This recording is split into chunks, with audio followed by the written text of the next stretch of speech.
Assalamualaikum warahmatullahi wabarakatuh.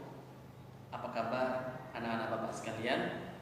Semoga selalu sehat, selalu dalam lindungan Allah, dan tetap semangat dalam belajar. Oke, baik. Buat anak-anak Bapak yang kelas 12, materi kita selanjutnya adalah tentang menghidupkan hati dengan berpikir kritis.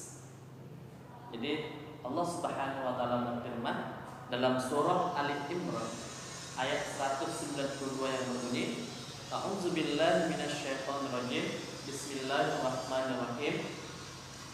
Inna fi khalqis samawati wal ardh wa ikhtilafil laili wan nahar la ayatin liulil albab. Yang artinya, inna, sesungguhnya pada penciptaan langit dan bumi, wa ikhtilafil laili wan nahar, dan silih bergantinya malam dan siang, la ayatin liulil albab, terdapat tanda-tanda bagi orang-orang yang berpikir. Jadi kalau kita berpikir tentang adanya langit, tentang adanya bumi, kemudian tentang pergantian antara siang dan malam, kalau kita berpikir sejenak, pasti kita akan mengetahui bahwa Allah itu adalah Tuhan yang maha besar. Allah yang mengatur segala yang ada di alam semesta. Jadi seluruh alam semesta ini itu merupakan pelajaran bagi setiap orang-orang muslim. Jadi kita diharuskan untuk selalu berpikir kritis. Supaya apa? Supaya hati kita ini hidup. Jadi dengan berpikir kritis, kita bisa lebih dekat dengan Allah. Berpikir kritis itu seperti apa? Jadi orang yang berpikir kritis itu bukan berarti dia mengkritisi. Contohnya, untuk apalah Allah menciptakan langit dan bumi? Nggak ada gunanya. Itu termasuk orang yang mengkritik, padahal banyak gunanya. Jadi langit itu diciptakan oleh Allah, kemudian bumi diciptakan oleh Allah supaya manusia itu berpikir. Bukan tidak ada gunanya, ada gunanya. Kalau nggak ada bumi, di mana kita mau berpijak? Kalau nggak ada langit, di mana kita mau berlindung dari sinar matahari? Nah, jadi orang yang berpikir kritis itu adalah orang yang berpikir secara sistematis, logis, dan objektif. Artinya setiap pemikiran itu logis.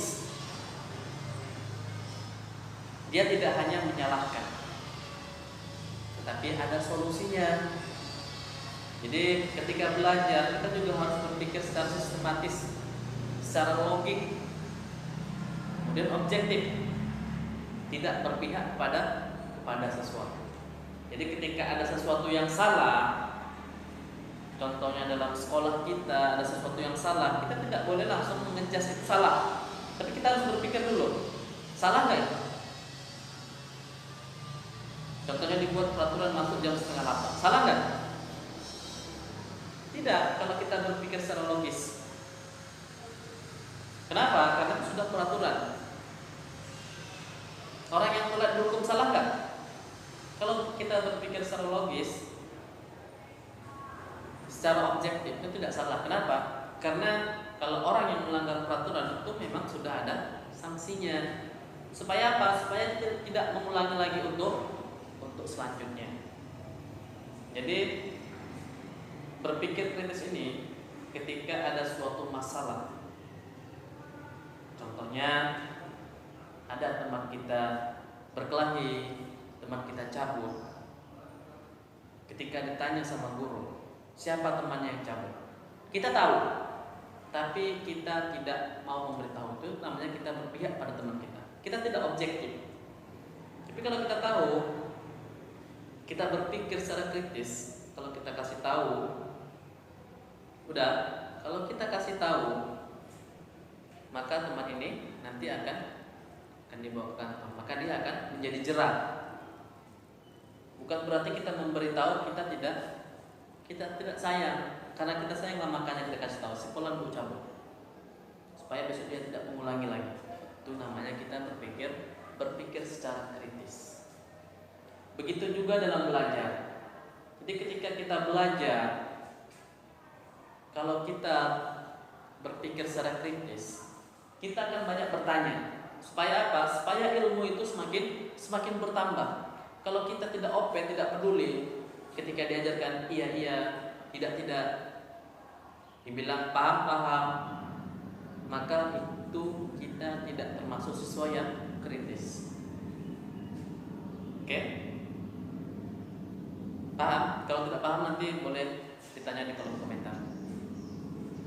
Oke, baik. Selanjutnya untuk tugas kalian, khususnya anak kelas 12, Bapak ingin kalian buat di buku catatan. Yang pertama, cari hadis, kemudian ayat Al-Quran yang berkaitan dengan berpikir kritis. Buat di buku tulis, kemudian nanti kirim ke WA Bapak. Kemudian yang kedua, coba kalian tuliskan di situ apa manfaatnya ketika seorang itu berpikir kritis. Oke, baik. Ini itu aja. Terima kasih. Assalamualaikum warahmatullahi wabarakatuh.